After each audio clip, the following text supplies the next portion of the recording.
mentioned I was really anxious. Oh, I don't know if I mentioned that, but I was really anxious getting ready for this tour. I didn't know how I was going to sing these songs because when I'd done these Christmas shows before, I was always in such a different place before. And there was like a really particular meaning that these songs had for me. And after going through a faith crisis, and you just wonder, you aren't sure about things anymore. And so I was like, how am I going to be able to sing these songs? Because I only like to sing things when they're like meaningful to me. And so I was just having a really, really hard time. And didn't know how I was going to face people doing these, because I felt like I was going to be, two-faced or insincere. But my team pushed, encouraged me to kind of face something that was scary for me, because it really, I do love this time of year. And including this, this is a song that another one I was like, I wasn't going to do it, and my manager Carrie was like, you should do it, and because it's still a part of your story, and that's very true. This is a song I had in a dream one time, and I was in this dream. I was praying. I was talking to God, and in the middle of the dream, He told me to get up and write it down and record it, and I was like, but I'm sleeping. I don't know how to get up. In the dream, He said, if you don't get up now, you're going to forget it in the morning. So I was okay. So I went over to it, and I was at my mom's and my stepdad's. And interestingly enough, my stepdad said he remembers that night that he heard me going to the piano and recording what I had in that dream. But it's like I said, it's kind of difficult because so much has changed with how I see things, and I'm not sure how to look at things, because before my idea of God was such a specific thing, and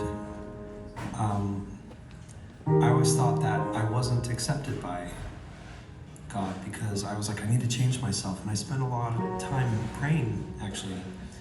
And around when I was like 12 years old, I could tell my feelings were different, and that scared me.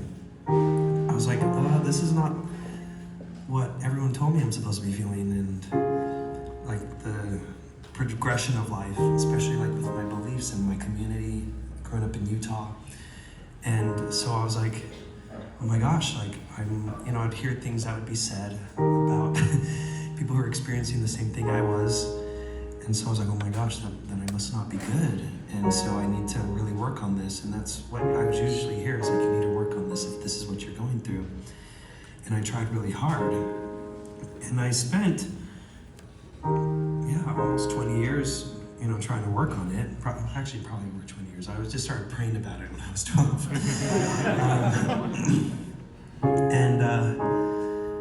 I tried to work through, and I tried to give the life that I thought I needed to be happy and to be successful and be okay.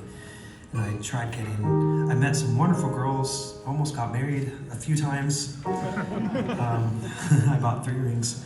Actually, it's Ariana Grande.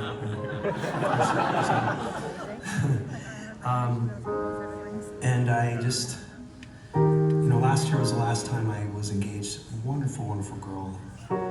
But I was getting really bad anxiety attacks. And these girls would always tell me the same thing. They're like, you're so cold, and you feel distant. And one of them even said, I'm used to feeling loved, and I don't feel that from you. And I was like, I'm doing everything I think I'm supposed to be doing. Like, we're here at my mom's house, we're spending time with my family, like I bought you flowers. And I'm trying, I try to talk to you as much as I can, as long as I can on the phone. And so I couldn't, I was really scared to admit what might have been going on. But I also knew in this last relationship, I can't desire them the way that they deserve to be desired. And I don't want to put them in that difficult situation. But it scared me to admit that to myself, because that meant that I had to face this thing I'd been trying to run away from all my life. And I was so scared, and I was praying so hard, and I was feeling nothing. I felt numb. I was like, well, this is the trial of my faith. Maybe it just takes a lifetime to get there. And it got to a point where I was feeling so horrible about myself, and I was thinking, no matter how hard I pray, no matter how hard I fast, which is like you go 24 hours without food and water to show your faith and your humility to God. I was doing that a lot, and I just thought, no matter what I do and how hard I pray, and no matter how many times I ask and I try to be a good person, and no matter how many times I ask someone to marry me, that's a girl, I can't overcome this. And so maybe God He's not listening to me, and he doesn't care about me. Maybe he doesn't like me. And I must not be good enough, because no matter how hard I try, I'm not good enough. And it was scary, because I thought, well, if I feel like I'm just going to be who I am, that I'm just trying to push down. But that can only last so long. You're feeling this anger and bitterness and resentment towards everyone, because you're trying to push down something that, or get rid of something that you can't just get rid of. But I thought I was getting to a point where, like, I was so scared of facing it. I was like, maybe it's better that I'm not here, because I don't want to be bad, and I don't want to live a life in a way I shouldn't. But it got to a point where I was thinking, I don't want to leave my family. I don't want to.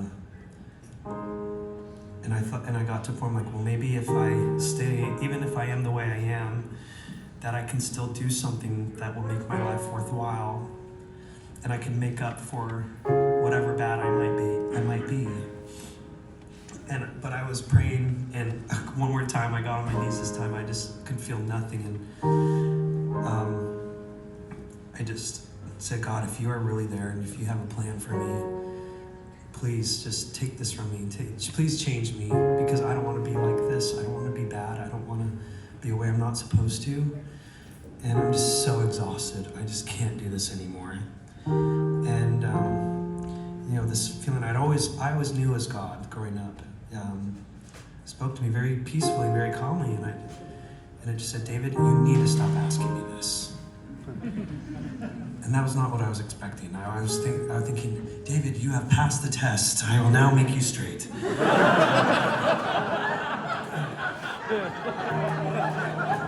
God loves you, David!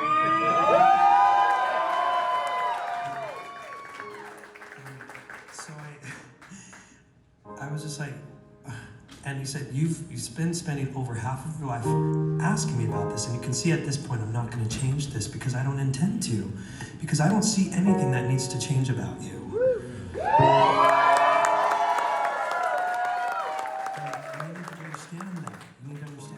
I don't see you the same way you see yourself. I don't see you the same way a lot of well-meaning people may see you, and now it's time for you to figure that out. And that changed my life.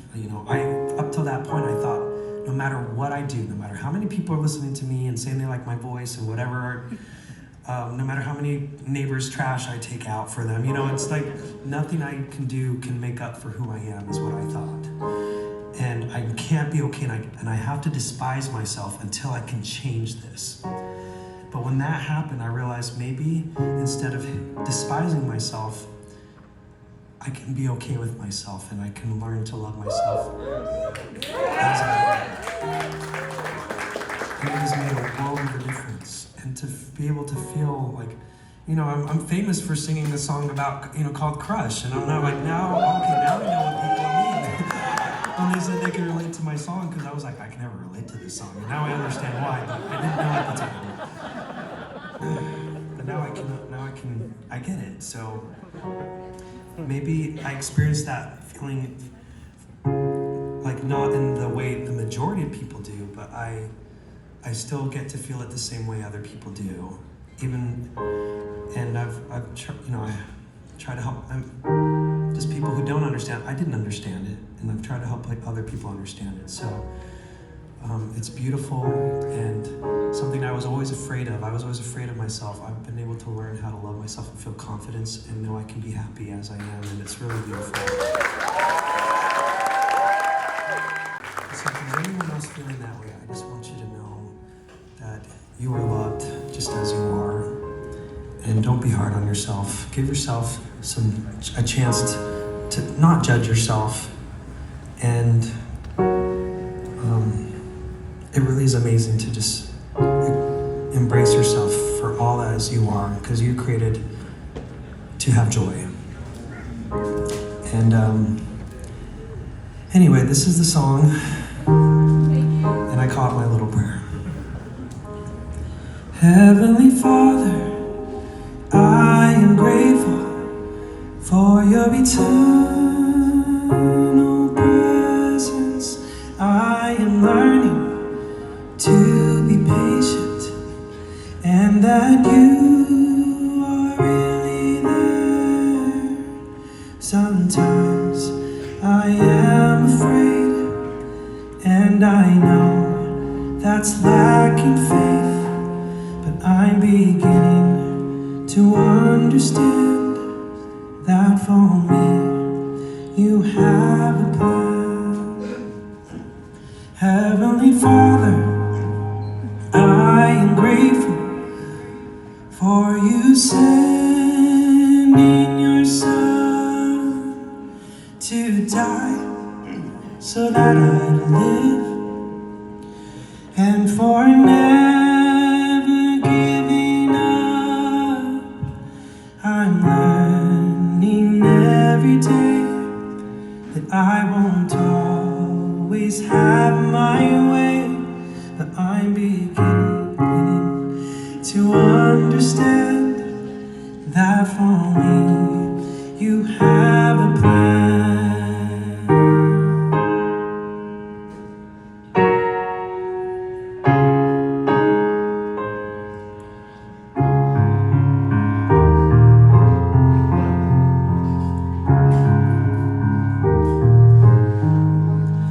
Heavenly Father, I am grateful for you hearing my prayer. I am learning to be patient, and that you are really there. There are answers I'm receiving. No, they're not always immediate. Sometimes I have felt defeated, and that's when I kneel down and pray.